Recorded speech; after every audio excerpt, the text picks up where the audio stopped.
Straddling divide between GOP moderates and conservatives, Bush was last of a kind. Was the last of his kind.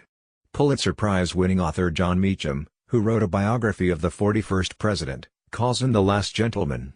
He was the last American president. And, most important in the sweep of American political history, he was the last president who embraced and embodied a moderate brand of republicanism that was in decline before he took office and has all but disappeared since. Bush straddled the divide between the movement conservatives of President Ronald Reagan and the old liberal, northeastern wing of the GOP led by figures such as former Vice President Nelson Rockefeller, landing a spot on Reagan's ticket in 1980 after a bitter primary fight. That launched him on the path to the presidency, which he would win in 1988 despite the misgivings of some grassroots conservatives.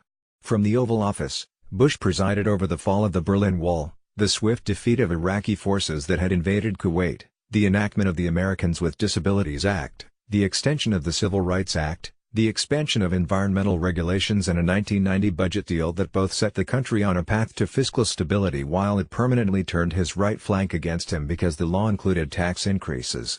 He liked to legislate, said Senator Rob Portman, Republican Ohio, who served as Director of Legislative Affairs in the Bush White House.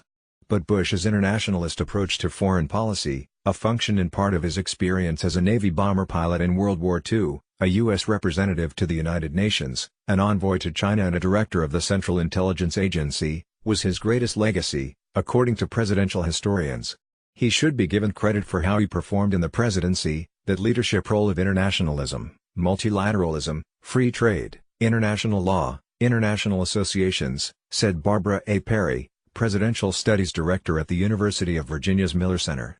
That was such a successful model for fighting the Cold War, ending the Cold War and going into the 1990s and the 2000s. Rising in an era of self-made Republicans like Reagan and President Richard Nixon, Bush's politics were the product of two very different environments: the New England of his youth, where he grew up the son of investment banker and future Senator Prescott Bush of Connecticut and played first base for the Yale baseball team, and Texas, where he took his growing family in search of oil riches. He won election to the House in 1966, and, in a show of the favor he would continue to cultivate in Republican circles, wangled a rare freshman assignment to the tax-writing House Ways and Means Committee.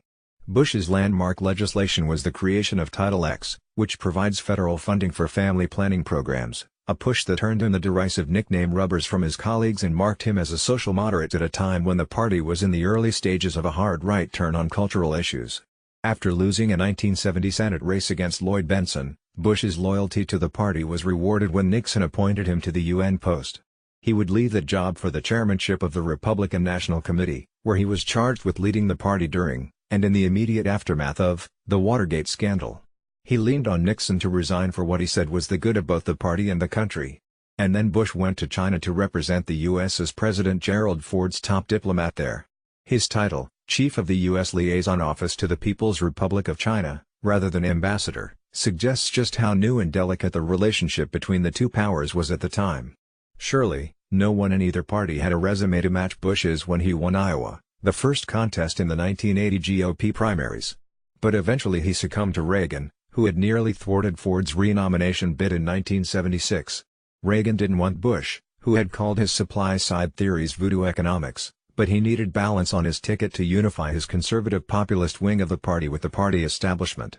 Reagan first homed in on Ford as his running mate, but decided he couldn't manage the presidency with an ex-president who demanded near parity. Ultimately, Reagan turned to Bush as a backup choice for the second slot on the ticket. Bush was a little bit of a strange bedfellow in the Reagan administration because he didn't fit in with the hard-edged conservatism of the Reagan revolutionaries, Perry said. Like many vice presidents, he was relegated to the role of representing the president at official functions, including funerals for important figures. "They die, we fly," Bush and his aides joked about his job. But Bush also demonstrated a knack for making a political moment. In 1984, speaking about his debate the previous night with Geraldine Ferraro, the first woman nominated for vice president by a major political party, Bush said, "We tried to kick a little ass." While the left was outraged at what was perceived as a sexist remark, Bush was also signaling that he was the tougher candidate for the job he held. Bush easily defeated Senator Bob Dole and evangelical leader Pat Robertson for the GOP nomination in 1988, but a tepid endorsement from Reagan underscored the discomfort of movement conservatives, who felt that he would swing the political pendulum away from them and back toward moderates.